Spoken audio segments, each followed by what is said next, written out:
story you are about to hear is true. Only the names have been changed to protect the innocent.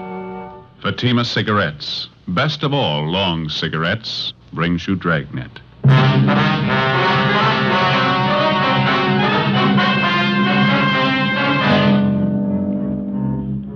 You're a detective sergeant. You're assigned to homicide detail. An elderly man reports the sudden death of his wife. He claims he awoke in the morning to find her dead on the floor of their bedroom. The cause of death is not apparent. Your job? Investigate. In Fatima, the difference is quality. Yes, in Fatima, the difference is quality. Quality of tobaccos. The finest domestic and Turkish varieties, extra mild, superbly blended, to give you Fatima's much different, much better flavor and aroma. Quality of manufacture. Smooth, round, perfect Fatima cigarettes. Rolled in the finest paper money can buy. Manufactured in the newest and most modern of all cigarette factories. Quality. Even to the appearance of the bright, clean, golden yellow Fatima package. So compare Fatima yourself today. You'll find Fatima gives you all the advantages of extra length, plus Fatima quality, which no other king-size cigarette has. Yes, light up a Fatima. Your first puff will tell you... Ah, that's different. Because in Fatima, the difference is quality.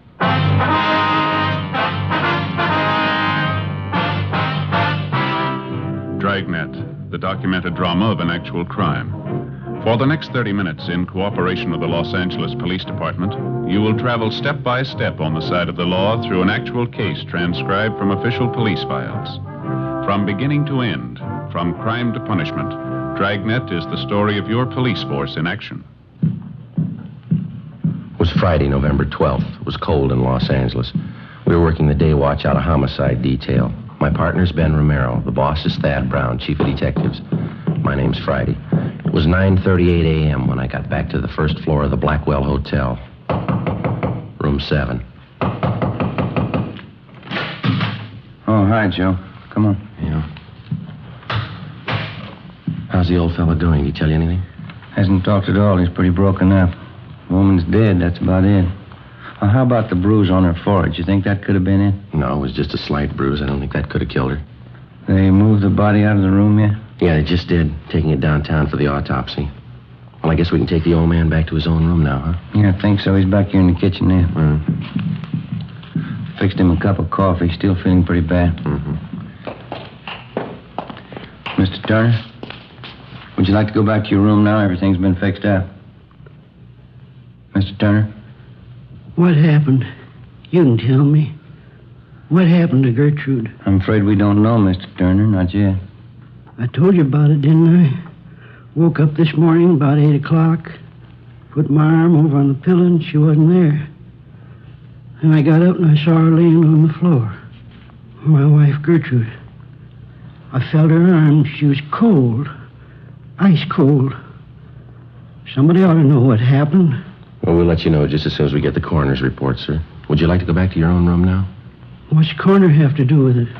Well, he's going to have to perform an autopsy. We'll have the report for you tomorrow morning. I don't want him to do that to Gertrude. I don't want him to. I'm sorry, sir. I'm afraid it's necessary. Deaths of this kind, there was no doctor in attendance, nobody to sign the death certificate. There's nothing I can do, nothing to help her. I'm sorry, Mr. Turner. Can we help you back to your room, sir? Is she still there? No, sir. They've taken her body downtown. Can I give you a hand there? Thank you. All right. I'll get the door.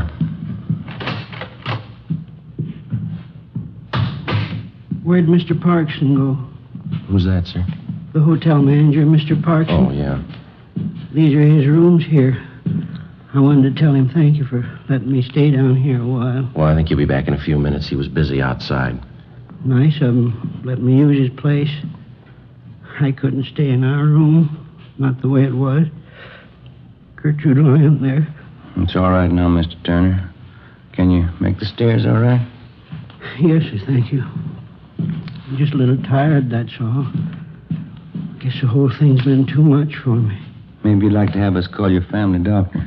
No, we don't have a family doctor. I'll be all right after a spell. It's just hard to understand, that's all. I have to think about it a while. Sit down and think about it. Yes, sir. Here we are. I'll get the door. Go ahead, Ben. Yeah.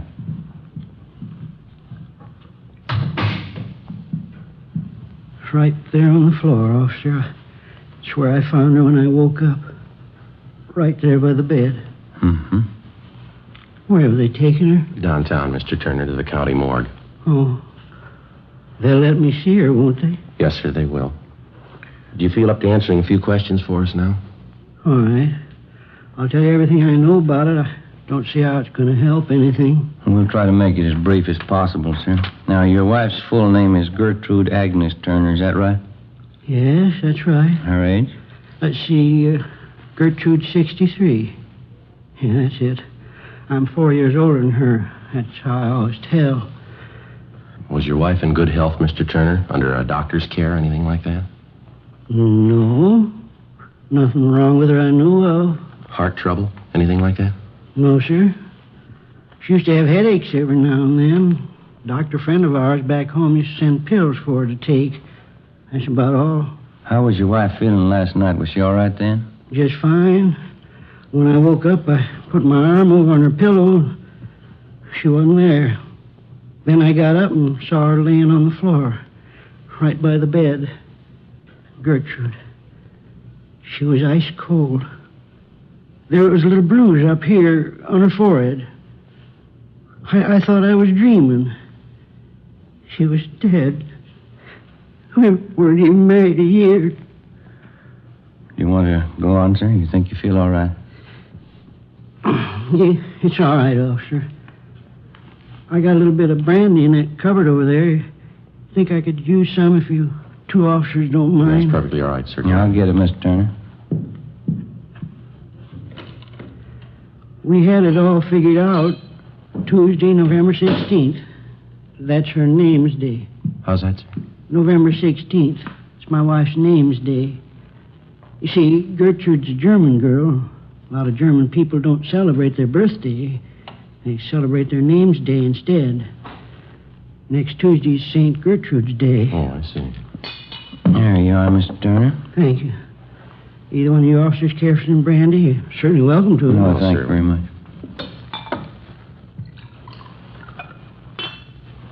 Do you or your wife have many friends in town, Mr. Turner? No, just a few. Around the hotel here. Gertrude and I have only been in California a few months. Come out from Indiana, Fort Wayne. Yes, sir. No relatives here? No, sir. Wife only had one relative living, sister. She's back in Indiana. Well, how did you and your wife get along, all right? Oh, fine. We never had any trouble. I loved her, officer. Did your wife have any enemies that you know of, sir? People she didn't get along with? Somebody who might have wanted to hurt her? Well, I can't think of anyone. Well, how about some of the men your wife knew before she married you, Mr. Turner? Any bad feelings one of them might have had towards your wife? No, sir, not that I know of. Besides, all her old friends are still back there in Indiana. Mm-hmm. You say your marriage was working out pretty well. Your wife didn't have any gentleman friends that she might have been interested in? No, sir, I know that for the truth. Gertrude spent her time at home. She didn't run around. She was a good wife. Mm-hmm. Would you know if your wife had any reason at all to take her own life, maybe? Well, that's the last thing in the world Gertrude to do. No reason for it.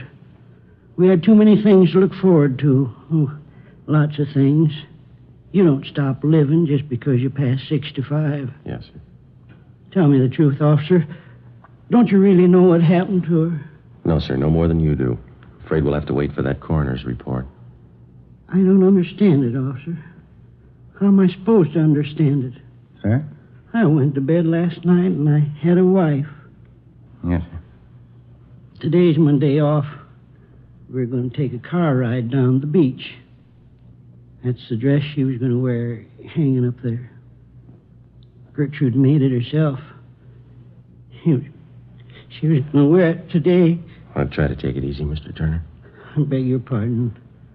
She's all I had. Why should she have to die? She didn't have to die, did she? I don't know, sir. Maybe she didn't have a choice.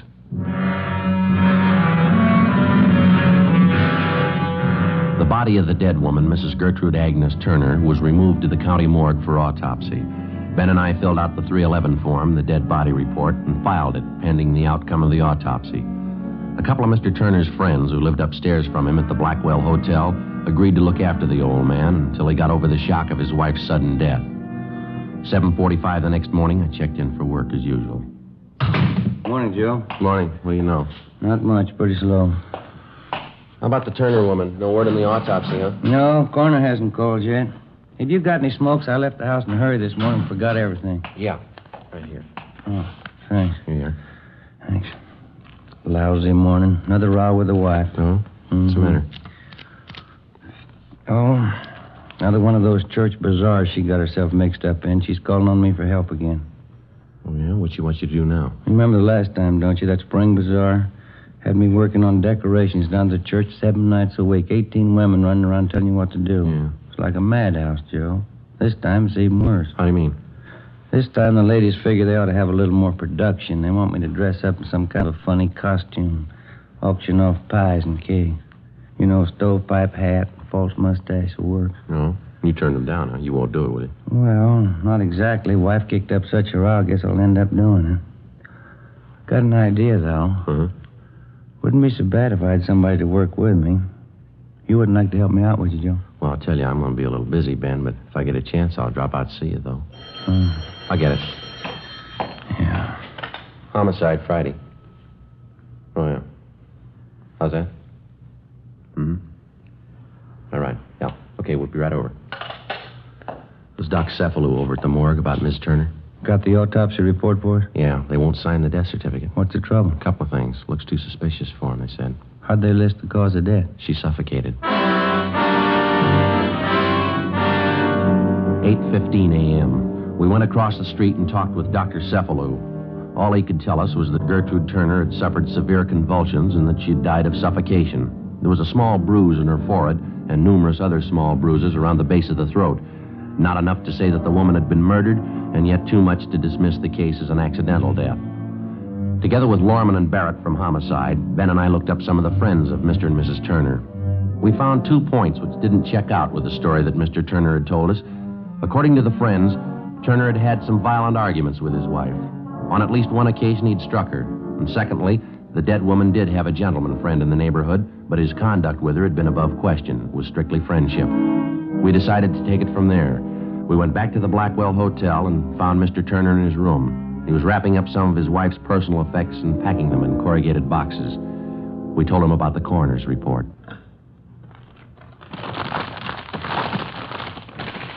I don't think I believe that, Sergeant. People just don't suffocate. There's got to be a reason for it. Yes, sir. That's what we're looking for. Well, don't they know? Can't they tell you how it happened? The doctors? Well, she had severe convulsions. She suffocated. That's just all they could tell us. With a bruise on her head, Gertrude's forehead. What'd they say about that? Well, that wasn't the cause of death, Mr. Turner. She could have gotten a bump when she fell out of bed. It might have been that. It might not. I just don't understand. You'd think there'd be some way of telling. Well, we were around talking to some of your friends in the neighborhood this morning, friends of you and your wife. Yeah. Oh, they've been real friends, officers. Every one of them. Been up to see me, brought me meals and things. Say, isn't that a pretty thing? Just look at that. Yes, sir. Real bone china. The cup and the saucer. Gertrude used to collect them. Had all kinds. Pretty. Yes, sir. When we were talking to you yesterday, sir, you told us that you and your wife got along pretty well. No arguments? Yes, sir, that's right. Well, now, some of your friends tell us that you used to argue with your wife quite a bit. Who told you that? Some of your friends here in the neighborhood. Is that true? Oh. When we first got married, Gertrude and I guess we had a few spats. No different than other people. Getting used to each other, things like that, you know. Mm-hmm. Well, did you ever strike your wife, Mr. Turner? Why do you ask that? Routine question. Did you ever strike your wife? Mr. Turner? Yes. One of the first arguments we had. I don't even remember what it was about. That's how important it was. Mm-hmm. I Well, I lost my temper, I guess. I kind of slapped her. Oh, I felt like a no-good bum. Never once happened again. Slapping Gertrude. It's hard to remember it right now. Well, we asked you the same question yesterday, sir. Couldn't you have told us that then? Oh, I'm sorry, officer. I guess I missed it. I wasn't feeling too good. I think you know what I mean. But you remember us asking if your wife had any gentleman friends? Yes, I remember that. Well, now, is it true? Well, there's one fella name's Clyde Warren. Runs a drugstore down the street. I guess Gertrude knew him better than anybody, but he was my friend, too. Well, did you ever complain to this Clyde Warren that he was spending too much time around your wife, that he ought to see less of her? I think I did maybe once or twice. It was kind of in a fooling way. Certainly didn't mean it. Clyde Warren's one of my best friends. Well, did you ever complain to your wife that she was seeing too much Warren? No, sir, never even mentioned it. Why you ask me all these things? Well, your wife's dead, Mr. Turner, and we still haven't found out why. But you ask me questions like I had something to do with it. Well, you were the last one to see her alive, sir. You were alone with her in this room the night she died. You think I killed Gertrude? Is that it? You think I killed my own wife? No, sir, we didn't say anyone killed her. You think I killed my own wife? You think I killed her? Well, did you kill her, Mr. Turner? You know I didn't kill Gertrude. You know I didn't do that. I'm sorry, sir. There's not much else we can do now. What do you mean? Coroner found a series of bruises on the body, right around here, base of the neck. We know she died of suffocation. The two things seem to fit pretty well. I don't know what you mean. I didn't see any bruises. Not on her neck. I don't know what you mean. We'll have to take you downtown, sir. You can call your lawyer now if you like. I don't have a lawyer. Why are you taking me downtown? No alternative. We're going to have to book you. How's that? Suspicion of murder. 10:25 a.m. Before we booked him at the main jail, Mr. Turner asked us if we'd get off a telegram to his sister-in-law, Mrs. Helen Raymond, in Fort Wayne, Indiana, informing her of what had happened. We told him we would, and we did. We booked him in on suspicion of 187 PC, and then we checked back in at the office. We put in a call to the insurance company that held a policy on Mrs. Turner. Yes, sir. Gertrude Agnes Turner. Mm-hmm. What was that? All right. Right. Thank you, sir. Goodbye. What'd they have to say? Mrs. Turner had 3 different policies on her life, total of $5,000. Mr. Turner's a beneficiary on all 3. Well, that'll do for a motive. There's something else here. Yeah? Newest policy is for $1,000, industrial policy. When was it taken out? 3 weeks ago.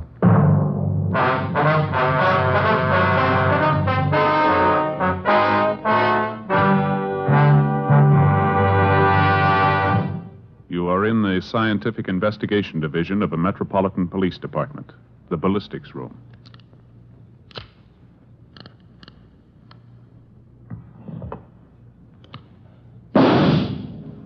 You have just heard a test bullet fired from a .38 caliber revolver found in the possession of a suspect. The test slug is removed from the ballistics box and compared with the slug found at the scene of the crime. There they are. Side by side, they look alike, but examination will prove a world of difference. You'll find the same is true when you compare king-size cigarettes. Fatimas are the same length as any other king-size cigarette, 85 millimeters. Fatima has the same circumference, 1 1/64 inches around. And Fatima filters the smoke exactly the same long distance as other king-size cigarettes. But in Fatima, the difference is quality. Fatima gives you extra mildness, a much different, much better flavor and aroma. You get all the advantages of extra length, plus Fatima quality, which no other king-size cigarette has. So compare Fatima yourself. Your first puff will tell you... Ah, that's different. Yes, in Fatima, the difference is quality. Buy Fatima. Best of all long cigarettes.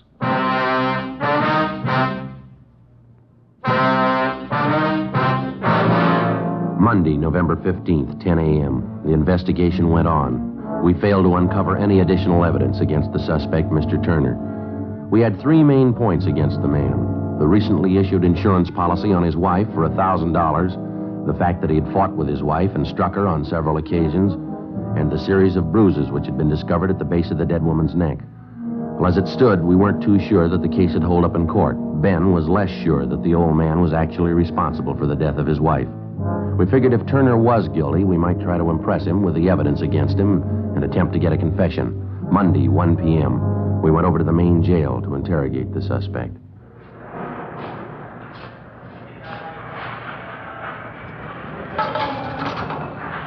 You want to step aside there? They want to lock that door. Oh, yes, sir.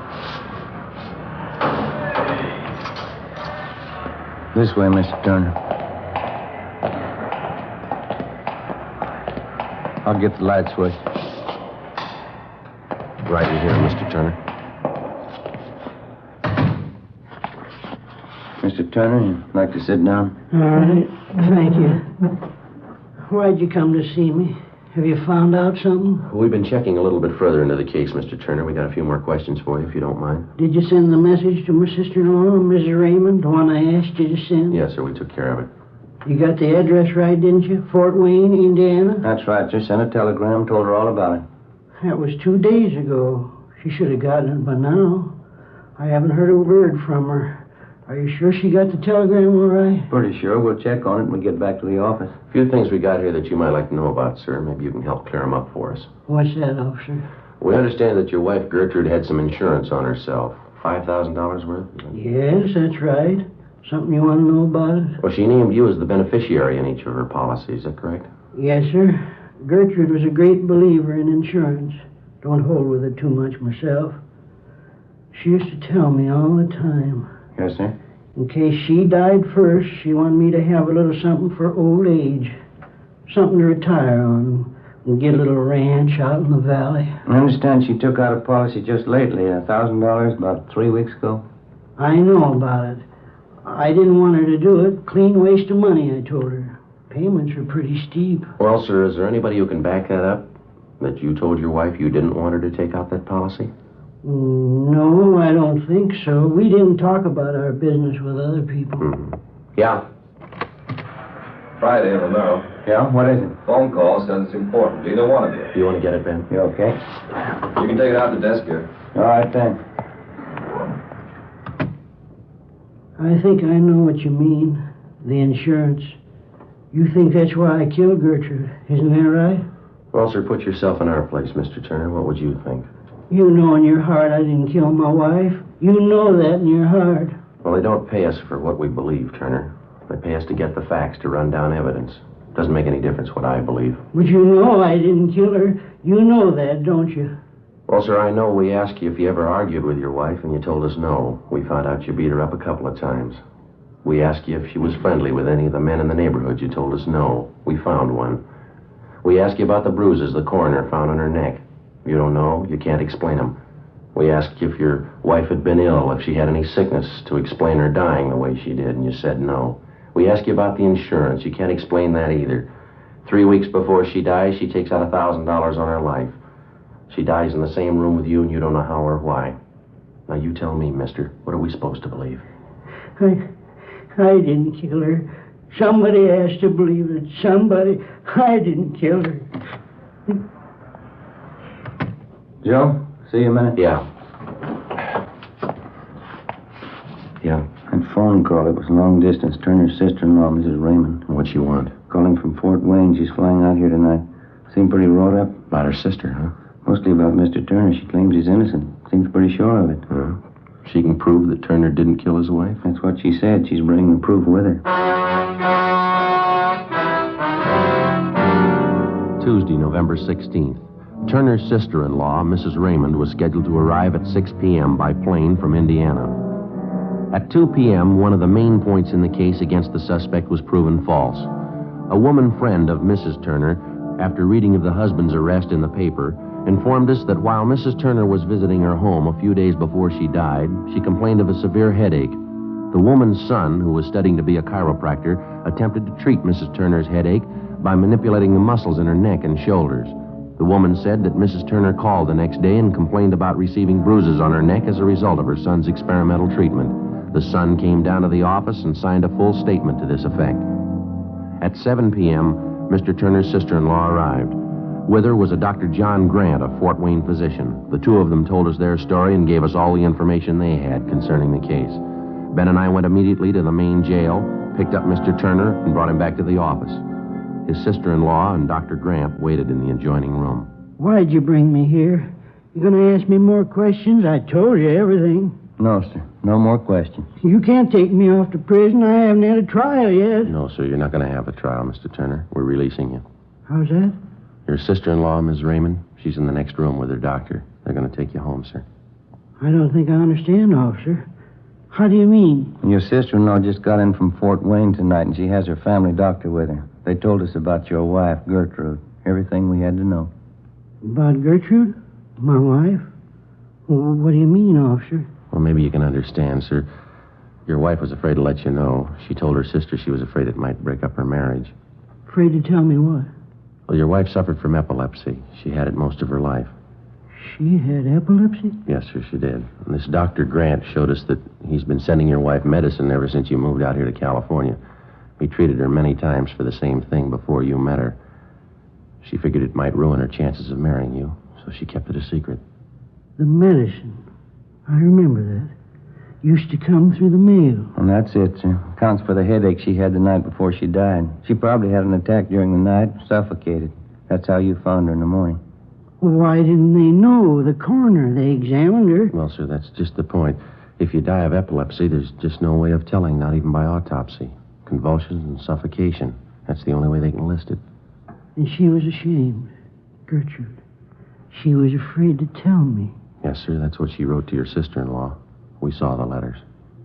And I can leave now if I want to? Is it all right? We'll get you things from the property clerk first, and then you can go. Can I see Helen now, my sister-in-law? I'd like to say hello. Yes, sir, you can. It's right through that door there. Well, thank you kindly. It's all right. Officer, Yes, just one thing I'd like to ask. yes. You knew all the time, didn't you? I mean in your own heart. How's that? I couldn't have killed Gertrude. In your own heart, you knew that, didn't you? Officer? Yes, sir, I know it. I thought you did. I'll be right back.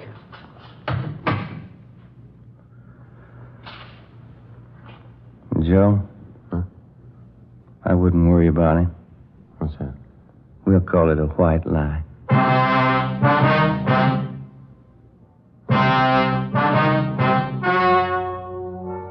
The story you have just heard was true. Only the names were changed to protect the innocent. On November 16th, a meeting was held in the office of Blaine Steed, captain of homicide. In a moment, the results of that meeting. And now here is our star, Jack Webb. Thank you. Friends, the makers of Fatima do everything possible to produce the king-size cigarette that you want, just as we on Dragnet try to bring you the kind of entertainment that you want. Well, in our honest opinion, Fatima is the best of all long cigarettes. And I know from reading our Dragnet mail that more and more of you back me up on that. If you haven't tried Fatimas yet, may I suggest you buy a pack? You'll find Fatima gives you all the advantages of extra length, plus Fatima quality, which no other king-size cigarette has. Remember, tomorrow, first chance you get, buy Fatima.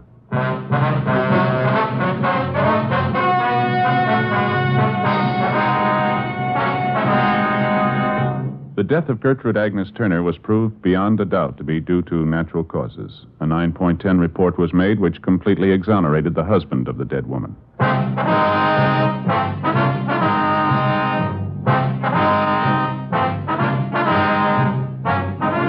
You have just heard Dragnet, a series of authentic cases from official files. Technical advice comes from the Office of Chief of Police W.H. Parker, Los Angeles Police Department.